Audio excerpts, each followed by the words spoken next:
Radio UNAM es un medio que promueve el diálogo, la diversidad y la libertad de expresión en un marco crítico y respetuoso. Los comentarios expresados a lo largo de su programación reflejan la opinión de quien los emite, mas no de la radiodifusora. Hipócrates 2.0. Nutrición. Bioética. Estrés. Vacunación. Salud. El Programa Universitario de Investigación en Salud y Radio UNAM presentan Hipócrates 2.0. Investigación y vanguardia en salud.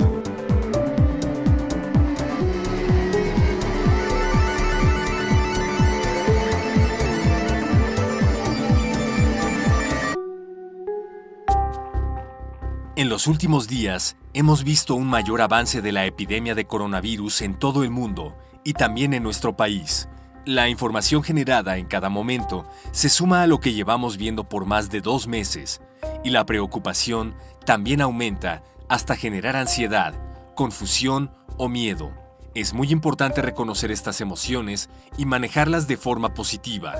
Hoy, en Hipócrates 2.0, platicaremos con el doctor Víctor Manuel Rodríguez Molina respecto a la situación actual. Él es médico, doctor en neurociencias, profesor e investigador del Departamento de Fisiología de la Facultad de Medicina de nuestra universidad, cuyo trabajo científico y de divulgación es sobre el funcionamiento del cerebro.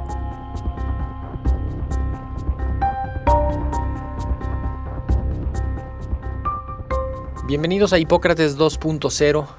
Qué bueno que nos están escuchando. Yo soy Mauricio Rodríguez. En el programa de hoy vamos a platicar con algo que pues viene muy a tono en estos días, que es justamente el miedo y las epidemias. Ya hemos platicado mucho con los epidemiólogos, estamos hablando también mucho con los virólogos y justamente ahorita dijimos, ¿por qué no vamos y volteamos a ver a las neurociencias para que nos ayuden a entender el asunto del funcionamiento del cerebro en estos momentos de miedo y de incertidumbre y de inquietud generalizada? Invitamos al doctor Víctor Rodríguez, que pues él es médico y doctor en neurociencias, es profesor del Departamento de Fisiología en la Facultad de Medicina, lleva ya varios años trabajando sobre el funcionamiento del cerebro. Pues primero, Víctor, bienvenido a Hipócrates 2.0. Muchísimas gracias por aceptar la invitación así de bote pronto. No, muchas gracias por haberme invitado. ¿Por qué no nos pones un poquito el contexto sobre el funcionamiento del cerebro para que luego pensemos en los cambios que se producen en algunas enfermedades, pero también en algunas situaciones específicamente como el miedo y la preocupación? Pues de primera instancia a veces consideramos que damos por hecho que tenemos un cerebro y que funciona, pero a veces no sabemos ni para qué es ni dónde está. En alguna ocasión me dio mucha risa en una plática para niños de kinder que se les estaba mostrando, enseñando qué era el cerebro, y decía, pues es una bola de gusanos que yo veo ahí, algo retorcido, claro, ¿no? Pero no, o sea, no es así, ¿no? En pocas palabras, el sistema nervioso que está constituido tanto por el cerebro, los nervios, la médula, nos va a ayudar a controlar toda una serie de funciones en nuestro cuerpo. Y una de las situaciones más importantes del funcionamiento del cerebro es lo que va a tener su participación en todo lo que percibimos a través de, claro, de los sentidos, y por último, también nos va a ayudar a todo lo que pensamos, toda nuestra conducta, todos nuestros pensamientos. Entonces, es la máquina, vamos a ponerlo en esas palabras, que nos va a ayudar al día a día, ¿verdad? Nuestra memoria, nuestras acciones, nuestras emociones, todo eso es lo que está controlando el cerebro. El cerebro hace algunas actividades en automático, sin que nosotros sepamos, ¿no? Está controlando la temperatura, la frecuencia cardíaca, la frecuencia respiratoria, ¿no? Que todos los órganos funcionen. Eso nosotros ni nos damos cuenta de eso más que cuando algo falla.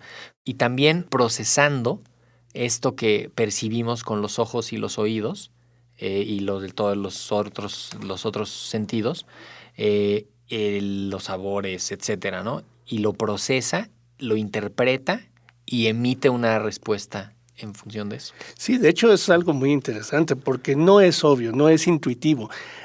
un porcentaje mínimo de las funciones del cerebro es lo que nosotros podríamos percatarnos. Casi todas las funciones están ocurriendo sin que nosotros sepamos.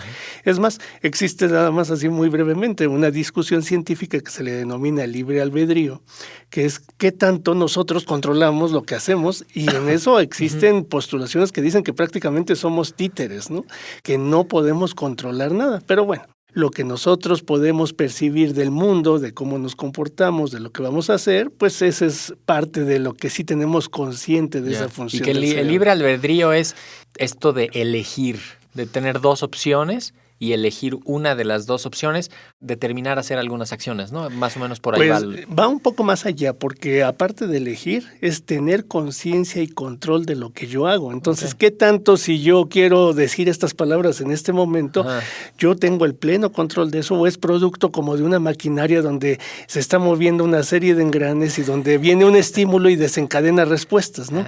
Ese es el problema, que todavía en la ciencia, en las neurociencias, no se ha establecido hasta qué grado de control tenemos nosotros. Insisto, y hay gente que postula que no tenemos prácticamente nada de control, que todo depende de lo que entra, de lo que percibimos, y ahí vienen las respuestas. Oye, estamos en medio del inicio de una epidemia. Suena como un lugar intangible, pero ahí es donde estamos. Estamos a punto de que empiece una etapa de una epidemia en México ya de manera un poquito más importante, pero ya llevamos viendo 2 meses, imágenes impresionantes, situaciones indescriptibles, noticias falsas, noticias verdaderas, una cumbia, memes, ¿no? O sea, hay un mundo de información. ¿Cómo procesa nuestro cerebro eso? Bueno, eso es extremadamente interesante, porque sí, nosotros actuamos en función del ambiente, ¿verdad? Claro. O sea, más allá de todo lo que tiene que hacer nuestro propio organismo para mantenernos vivos, mucho del funcionamiento depende del ambiente, y esto es extremadamente importante. Toda esta información que en un momento dado puede rebasarnos, indudablemente va a impactar en nuestra mente, en nuestras emociones y en nuestro cuerpo. Claro. Ahora, todo esto que estamos viendo puede generar emociones de entrada, como sería el miedo. El miedo es una emoción natural ante amenazas, ante situaciones de peligro. No necesariamente podemos ver la inminencia del peligro, pero nosotros sabemos que algo malo puede ocurrir. El miedo nos ayuda a sobrevivir, el miedo nos mantiene vivos, ha mantenido vivo a nuestra especie. Claro. Pero cuando este miedo empieza a crecer, el pensamiento de la sensación que ocurre cuando se detiene el miedo, y cuando empieza a alarmarse la persona y no deja de pensar en este mismo tema, entonces ya pasamos a situaciones que ya no deben de ser normales. Que sería como la angustia. Sí, y que eso ilustra, ¿no? Justo hay un miedo bueno que te ayuda a sobrevivir, te mantiene alerta, te mantiene, ¿no? Un poco como el estrés bueno, ¿no? Sí, que te mantiene alerta, te hace ser más asertivo, te hace ser más cauto, ¿no? Y hay un miedo malo, que es un miedo que te puede llevar a cometer decisiones o acciones que no necesariamente son buenas, que te pueden poner en algún riesgo innecesario, o que te pueden sacar de una zona de control tuyo, de tu cuerpo, incluso de tu respuesta física. Yo diría que más que miedo bueno y malo, es la cantidad, ¿verdad? Y la frecuencia a la que estamos sometidos. Porque no es lo mismo la respuesta ante ver una serpiente, en donde yo sé que puede dañarme y descargo esta emoción de miedo, a estar pensando en la serpiente permanentemente y pensando que en cualquier lugar me la voy a encontrar. Por eso tenemos etapas. El miedo sería propiamente la emoción. Después, ese miedo puede, si se persiste el estímulo, aunque sea mental, esto es muy importante, que no se vea, que no esté presente, empieza a generar una serie de descargas del cuerpo, de adrenalina, etcétera, que va a generar estrés, un estrés permanente, y el estrés posteriormente puede convertirse en otras cosas como enfermedades como la depresión, o puede generar ansiedad. Ansiedad es en el momento en el que yo ya tengo una respuesta, en el que me quedo paralizado, tengo alteraciones de mi respiración, ya no puedo reaccionar ante esto. Entonces, sí es muy importante hacer un manejo de la emoción primaria, que sería el miedo, y entender por qué tengo miedo. Pero hacernos la pregunta, ¿a qué tengo miedo? Tengo miedo a morir, tengo miedo a enfermarme, tengo miedo a quedar encerrado. Eso es muy importante para las personas. Y eso nos ayuda también para que identifiquemos exactamente a qué le pudiéramos tener más miedo, en particular en esta epidemia, ¿no? Específicamente, y también a buscar obtener información y poder calmar un poco ese miedo con información veraz, real, en términos de que esté diciendo correctamente las cosas, que se esté entendiendo, ¿no? Sí, el problema es que somos elementos, los humanos, muy complejos. Sí. Y se dice, los humanos no tenemos prácticamente racionalidad. Es decir, nos movemos entre lo racional y lo irracional, pero actuamos, todo nuestro actuar es irracional. Es decir, va a ser emocional, movido por las emociones. Como decían, si la racionalidad fuera algo que nos caracterizara a los humanos, habría estadios de fútbol llenos de conferencias de física y eso no existe, ¿no? Claro. O sea, existen conciertos, partidos, etcétera, todo lo que pega en nuestra emoción. Y esto que estamos diciendo ahorita es muy importante. Hemos visto imágenes, hemos visto noticias, hemos visto cosas que están pegando en esa emoción de miedo. Sí. Ahora, cuando empezamos ya a tener una preocupación ya constante y que puede empezar a afectar nuestra vida diaria, por ejemplo, afectando nuestro sueño, afectando nuestras capacidades para salir a la calle, afectando la forma en cómo nos relacionamos con los otros, puede empezar a crearse este pánico en el que nosotros ya vivimos con este miedo permanente o esta angustia de que nos puede pasar algo. Sí, la irritabilidad, ¿no? Es un buen indicador, a mí me sirve, ¿no? De identificar la irritabilidad en los otros y en mí mismo como un indicador de miedo, de que algo no anda bien, ¿no? Como decíamos al principio, somos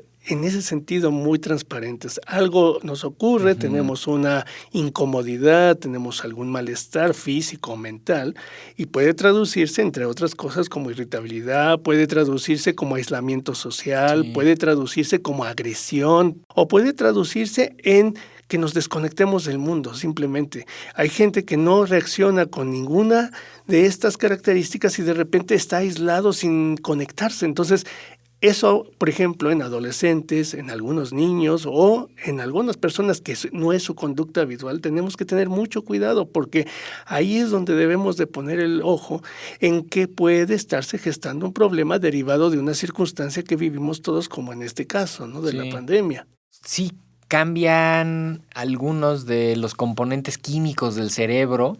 ¿No nos está agarrando cansados ya que vaya a empezar la epidemia aquí en México después de que ya llevamos 2 meses de ver la epidemia en otros lados? Porque es distinto, ¿no? La reacción a la epidemia en China ahorita ya empezó y aquí ya la tenemos y apenas pues, unos días poquitos tal. Y entonces hacer algo y reaccionar de alguna manera. Y en Europa unas semanas después y ahorita que ya viene hacia esta región, que ya sería como completarle la vuelta al mundo y esperar a que se meta en otros lados donde va a causar un impacto incalculable, ¿no? En África y en esas situaciones críticas. Pero sí estoy más o menos pensando correctamente que nos agarra con el cerebro cansados. Bueno, es que aquí hay que decir 2 cosas. Sí y no, ¿verdad? Okay. Sí, desde el punto de vista conductual.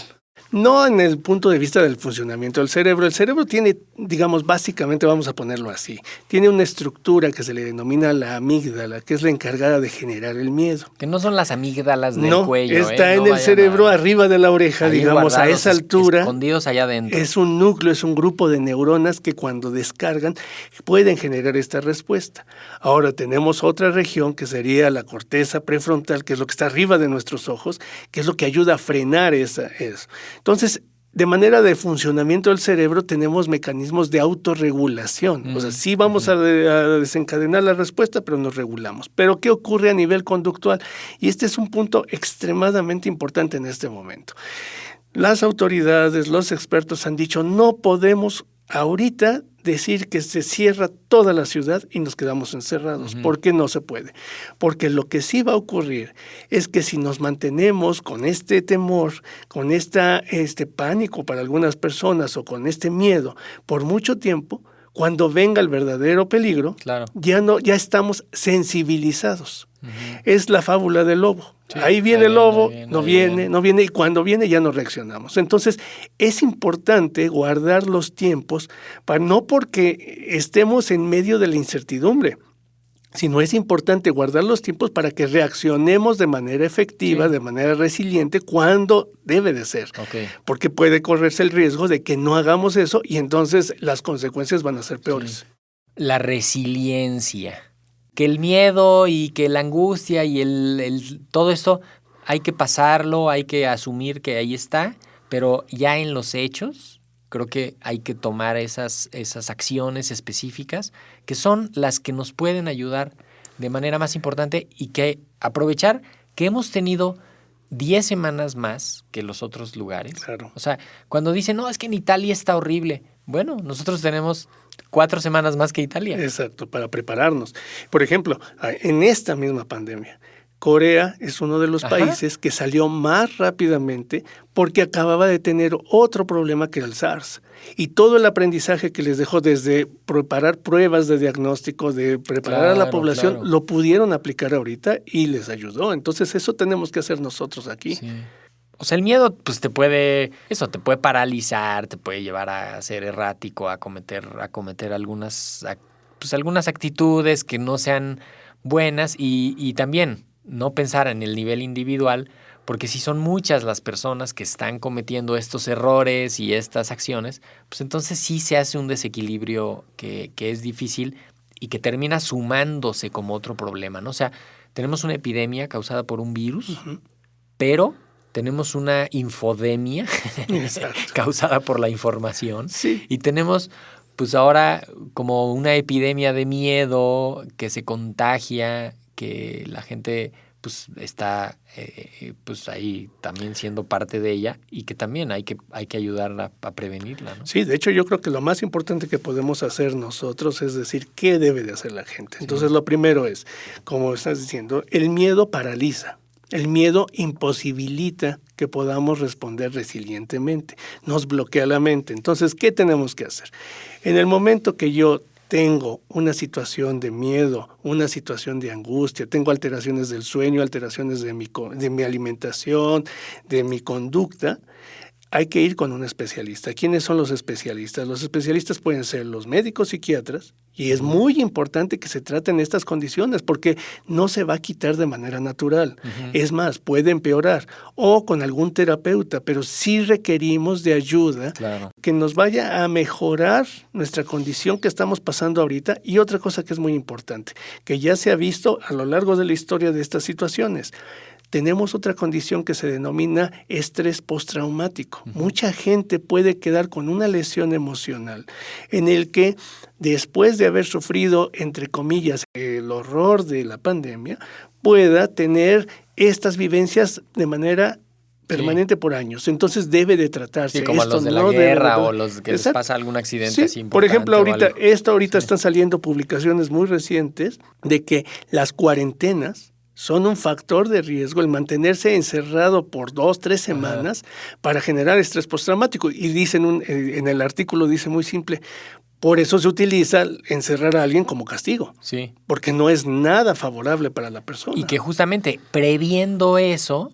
pues te reservas la cuarentena para el momento más importante, para que sea lo más eficiente que se pueda, ¿no? Que no sea innecesaria y con algunas estrategias para generar distracción, para que no tenga que ser estrictamente un encierro de que no puedas ni siquiera salir, ¿no? Sino que sea una cosa más racional de decir, a ver, solo se puede salir a comprar a las tiendas la comida y regresar, ¿sí?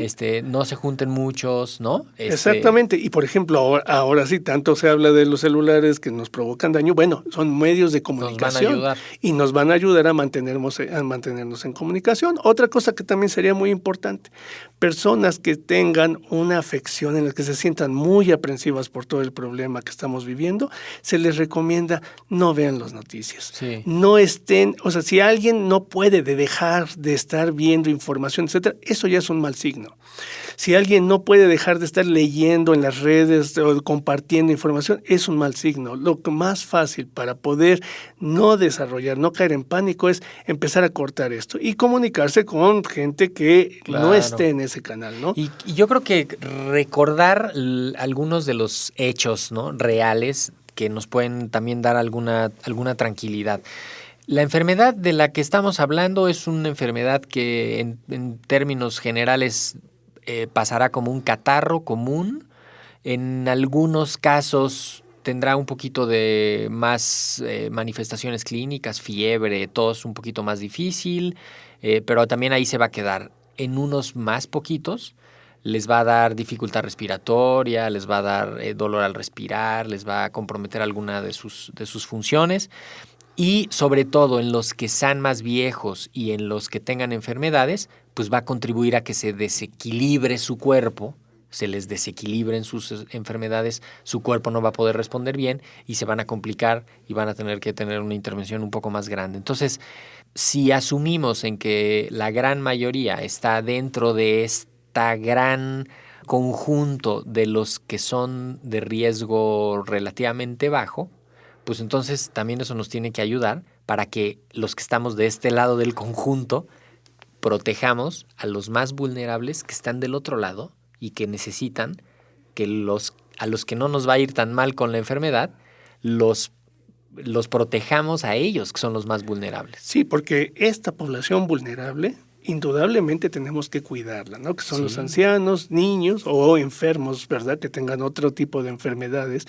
Porque hoy día ha salido mucho una palabra, ¿no?, que se dice la vacunación o la protección de rebaño, pero también existe otra palabra que dicen que es el pánico de rebaño, ¿no? Claro. Estas estampidas que vemos que hacen los animales, bueno, lo podemos metafóricamente llevar a nuestro ejemplo, en donde si nosotros desbordamos los servicios de salud, si nosotros saturamos las líneas de emergencia que ahorita se han puesto a disposición, estamos haciendo esta estampida, evitando que quien realmente tenga la necesidad del servicio no lo tenga. Y pues con la desgracia que le pueda ocasionar. Sí, que se saturen. Hay una figura que está también circulando mucho, es decir, a ver, supongamos que va a haber 10,000 casos, ¿no? Ya, que van a necesitar hospitales, ya, asumamos eso. Queremos que lleguen en 6 meses a los hospitales. No queremos que lleguen en 2 semanas. Exacto, ¿no? sí. O sea, no digo de que lleguen en 2 semanas, de que de aquí a 2 semanas. No. Que en el transcurso de 2 semanas lleguen 10,000 casos a los hospitales. Es muy diferente a que en el transcurso de 6 meses lleguen atender los mismos 10,000 casos a los hospitales. Esto lo vamos a lograr en la comunidad, interrumpiendo los contagios de los enfermos a los sanos, con las medidas básicas de higiene personal, de protección del enfermo y de protección del vulnerable. Creo que eso es importante y eso nos tiene que ayudar a aliviar el miedo.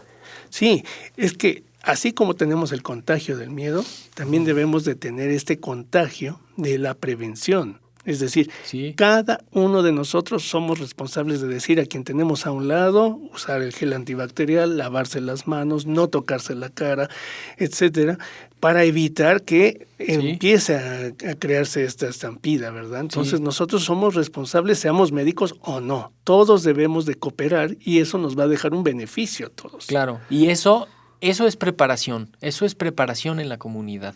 Y eso puede tener un impacto igual o mayor al hecho de que si el gobierno se ha preparado o no, si las instituciones se han preparado o no. Creo que es fundamental transmitir la necesidad de preparación en la comunidad, con las acciones de la comunidad. Sí, a mí me gustó mucho un ejemplo que ocurrió en Italia. En Italia viene el brote, deciden el cierre de la ciudad y la gente empezó a escapar de la ciudad y saturó los trenes. Sí. Entonces imaginemos el pánico que se creó. O sea, una medida que parecía preventiva creó otra serie de problemas. Porque no tuvieron un par de semanas para ir diciéndole a la gente, esto va a poder pasar, hay que estar listos, si te pido que te quedes en tu casa, quédate. Ahí los agarró, como dicen, con los dedos en la puerta. Sí, entonces tenemos ese tiempo y lavarse las manos, utilizar el gel, el estornudar en el brazo, Exacto. son medidas que a nadie le cuestan trabajo realizar. O sea, Sí. todos podemos hacerlo y todos podemos enseñarlo. Sí. Y eso nos va a ayudar a bajar el miedo y estamos haciendo una forma de control colectivo. Exacto. No es que no nos vayamos a enfermar, simplemente vamos a afrontar mejor esa enfermedad. Exactamente. Y con eso vamos a tener un cambio y va a ser una epidemia diferente aquí en nuestro país, porque aquí sí tuvimos 4 semanas más, sí tuvimos 5 semanas más para que la gente se prepare en la comunidad y diga, aquí no entras, maestro. Sí, y otra cosa que debemos tener muy claros, las autoridades, su función es organizarnos. Exactamente. Pero quien tiene la función de actuar somos cada uno de nosotros. Así es. Podemos tener los planes de primer mundo, los mejores protocolos, si la gente no los sigue, no va a funcionar. Así es. O sea, todo depende de la población, todo. Pues esperamos que este programa lo escuchen muchas personas, que lo retransmitan. Esperamos que lo suban inmediatamente a los podcasts para que la gente se lo mande por WhatsApp y lo escuchen y se empoderen con estas palabras que acabamos de poner aquí, estas ideas. Me parece sumamente potente el mensaje. Sí me parece que se logra transmitir esto. Creo que con esa idea podemos cerrar. Víctor, muchísimas gracias por esta participación en Hipócrates 2.0. Al contrario, muchas gracias por la invitación. No, muchísimas gracias a ti por traernos estas palabras y ayudarnos a dejar esta idea tan bien planteada. Yo soy Mauricio Rodríguez. Espero que este programa les haya servido particularmente en esta situación. Seguiremos trabajando con materiales para atender esta emergencia. Hoy en los controles técnicos nos ayudó Sinue Martínez y pues los esperamos la próxima semana o antes si sucede algo muy importante. Y por lo pronto quédense en sintonía de Radio UNAM. Muchísimas gracias. Agradecemos al Dr. Samuel Ponce de León, coordinador del Programa Universitario de Investigación en Salud y coordinador académico de esta serie. El Programa Universitario de Investigación en Salud y Radio UNAM agradecen tu escucha. Te esperamos la siguiente semana para platicar sobre lo último en materia de salud e investigación En Hipócrates 2.0. Investigación y vanguardia en salud. Se despiden de ti en la producción Patti Gamboa, Héctor Castañeda y Alejandra Gómez. Hipócrates 2.0. Radio UNAM. Experiencia Sonora.